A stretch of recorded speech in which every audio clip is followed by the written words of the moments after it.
Classes के YouTube channel पर आप सभी का स्वागत है। पिछले वीडियो में हम लोग ऐसा यूनिट के बारे में चर्चा कर रहे थे, सिस्टम ऑफ इंटरनेशनल यूनिट, जिसमें हमने पढ़ा कि दुनिया के सभी जितने भी यूनिट सिस्टम थे उसके अध्ययन के पश्चात हमने प्राप्त किया कि 7 फंडामेंटल क्वांटिटी हैं और 2 सप्लीमेंट्री क्वांटिटी हैं, जिसमें से लगभग बहुत सारे बच्चों ने उम्मीद के अनुसार याद करके फंडामेंटल क्वांटिटी और उनके यूनिट डाले थे।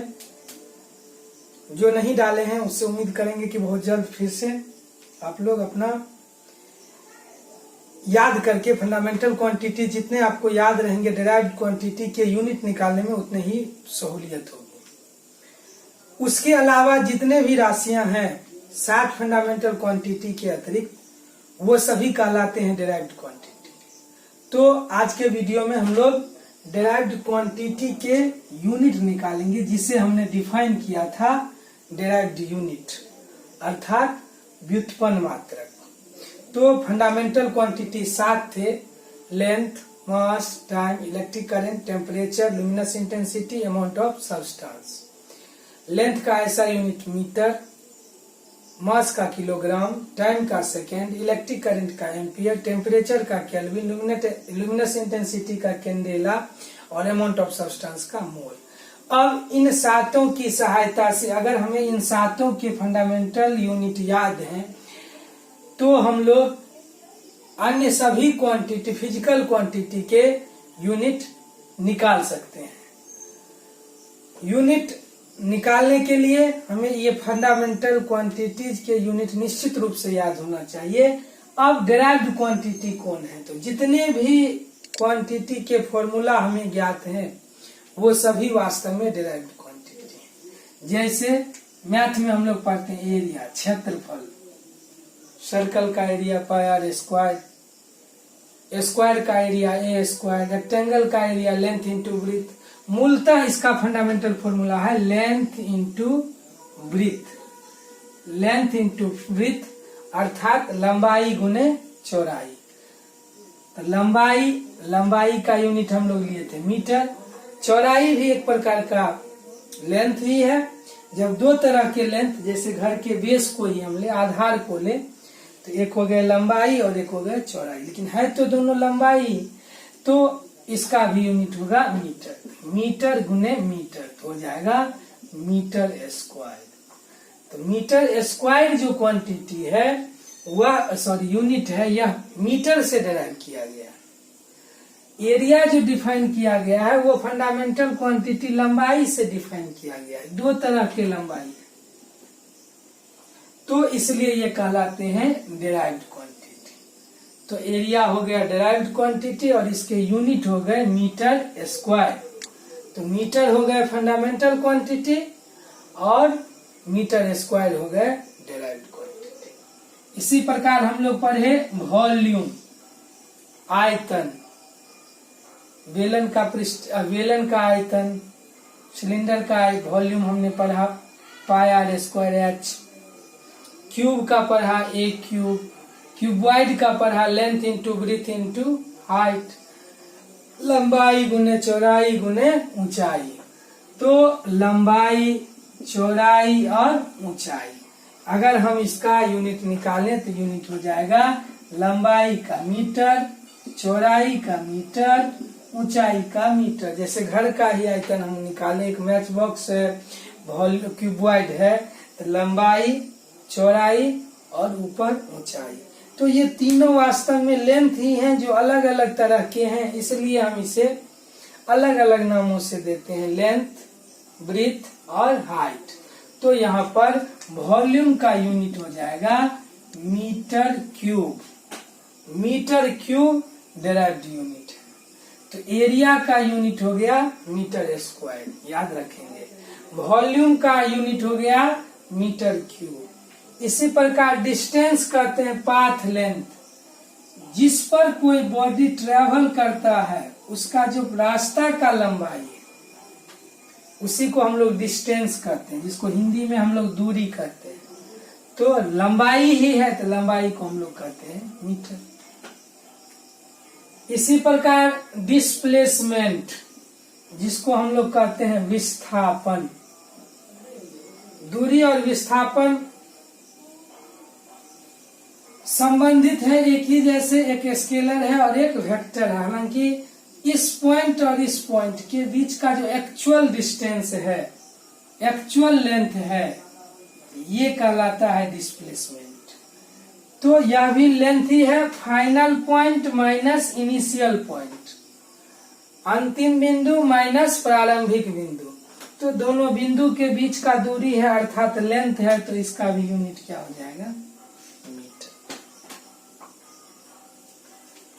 इसी प्रकार है स्पीड, चाल, डिस्टेंस बाय टाइम इंटरवल, दूरी बट्टे समय अंतराल, दूरी बट्टे समय अंतराल। तो दूरी का यूनिट हम जानते हैं मीटर और टाइम का सेकेंड, हो जाएगा मीटर पर सेकेंड।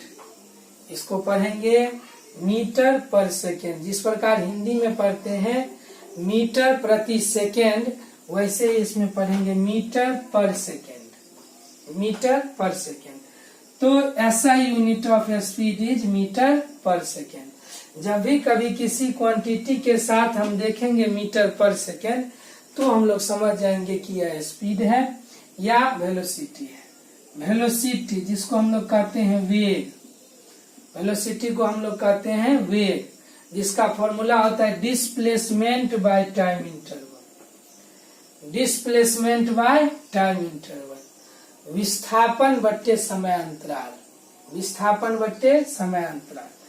तो मीटर पर सेकेंड, इसको अभी इसका भी यूनिट हो गया मीटर पर सेकेंड। तो याद रखेंगे डिस्टेंस और डिस्प्लेसमेंट का यूनिट सेम होता है, स्पीड और वेलोसिटी का यूनिट सेम होता है। कितना होता है, तो metre per second, metre per second. इसके बाद एक्सीलरेशन, त्वरण, हम लोग गाड़ी में इस्तेमाल करते हैं एक्सीलरेटर, जिसका काम है एक्सीलरेट करना। एक्सीलरेटर का उपयोग करते हैं जब गाड़ी का स्पीड बढ़ाना हो या घटाना हो। जब बढ़ाना होता है तब भी और घटाना होता है तब भी हम एक्सीलरेटर का इस्तेमाल, बढ़ाना होता है। तो एक्सीलरेटर का काम है एक्सीलरेशन, त्वरण, हिंदी में इसको कहते हैं त्वरण, जिसका फॉर्मूला होता है चेंज इन वेलोसिटी बट्टे टाइम टेकन, वेग में परिवर्तन की दर, समय अंतराल। तो वेग में परिवर्तन, तो वेग तो metre per second by second हो जाएगा metre per second square, metre per second square, metre per second square. तो हम लोग याद रखेंगे एरिया का यूनिट हो गया मीटर स्क्वायर, वॉल्यूम का मीटर क्यूब, डिस्टेंस और डिस्प्लेसमेंट का मीटर, स्पीड और वेलोसिटी का मीटर पर सेकेंड, एक्सीलरेशन का मीटर पर सेकेंड स्क्वायर। इन फॉर्मूला का यूज हमको अगले 2 सालों में हर चैप्टर जब पढ़ते जाएंगे तो इन सब टर्मों का यूज आएगा। तो फॉर्मूला के साथ यूनिट याद रखेंगे। तो एरिया का मीटर स्क्वायर, वॉल्यूम का मीटर क्यूब, डिस्टेंस और डिस्प्लेसमेंट का मीटर, स्पीड और वेलोसिटी का मीटर पर सेकेंड, एक्सीलरेशन का मीटर पर सेकेंड स्क्वायर। नवी में हम लोग पढ़े थे बराबर v minus u by t. v हो गए फाइनल वेलोसिटी, u हो गए इनिशियल वेलोसिटी और t हो गए टाइम टेकन, लगा समय अंतराल।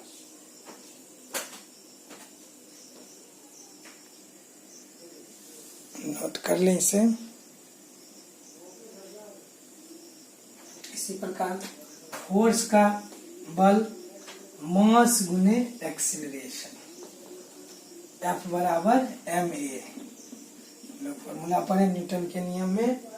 तो F बराबर ma, तो मास का हम लोग जानते हैं फंडामेंटल क्वांटिटी है kg, और एक्सीलरेशन का निकाला है मीटर पर सेकेंड स्क्वायर। तो मीटर पर सेकेंड स्क्वायर तो हो जाएगा kg metre per second square.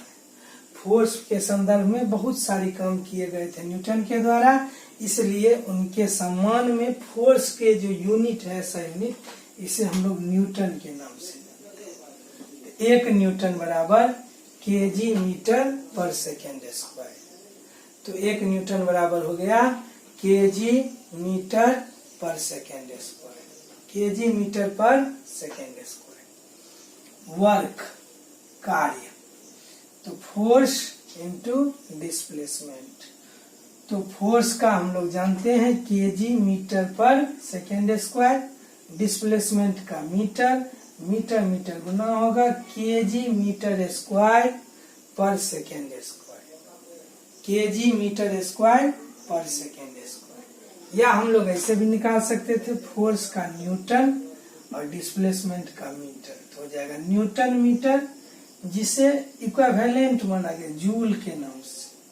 आपने जूल का नियम पढ़ा था, जिन्होंने ऊर्जा के संदर्भ में नियम दिया था। तो किया गया कार्य ही ऊर्जा के रूप में परिणत होता है, इसलिए उन्हीं के सम्मान में कार्य और ऊर्जा का जो ऐसा मात्रक है वह जूल रखा गया। एक जूल किसके बराबर, न्यूटन मीटर, या इसी को हम लोग कहते हैं KG metre square per second square, KG metre square per second square. दूसरा है मोमेंटम, संवेग, मास गुने वेलोसिटी। मास का हम लोग जानते हैं केजी या वेलोसिटी का मीटर पर सेकेंड, तो मोमेंटम का यूनिट हो गया KG metre per second, KG metre per second. Impulse, आवेग, आवेग यह फोर्स बहुत ज्यादा प्रभावी होता है, जो फोर्स बहुत कम समय के लिए काम करता है।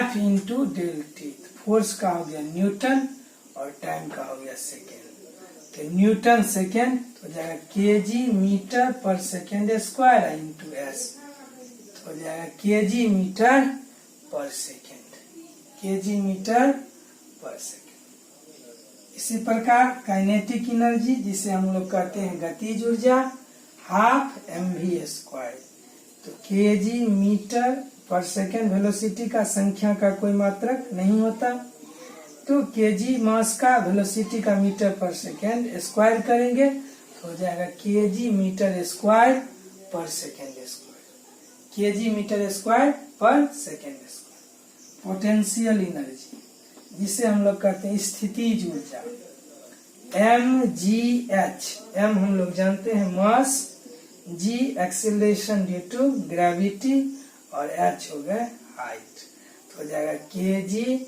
मीटर पर सेकेंड स्क्वायर गुने मीटर, तो हो जाएगा KG metre square per second square. g acceleration due to gravity है, गुरुत्वीय त्वरण, तो त्वरण का मात्रक हम जानते हैं मीटर पर सेकेंड स्क्वायर, जिसका मान होता है 9.8 मीटर पर सेकेंड स्क्वायर। तो इस प्रकार से हम लोग अगले 2 सालों ये सारे क्वांटिटीज का यूज हम लोग 11th में पढ़ेंगे।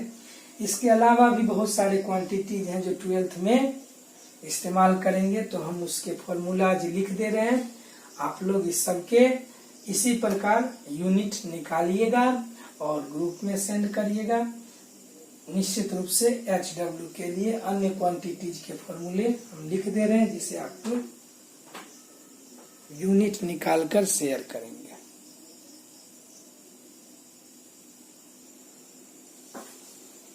तो ये हो गया प्रेशर, दाब, force per unit area, power शक्ति, work by time, frequency 1 by time period, आवृत्ति, डेंसिटी घनत्व, mass by volume, angular velocity कोणीय वेग angle by time, moment of inertia I से डिनोट करते हैं इसको, बल आघूर्ण, कोणीय वेग को हम लोग ओमेगा से डिनोट करते हैं, angle by time, moment of inertia बल आघूर्ण, summation of m r square, m हो गए मास, आर हो गया दूरी सेपरेशन फ्रॉम एक्सिस, तो एम हो गए मास और आर हो गए सेपरेशन।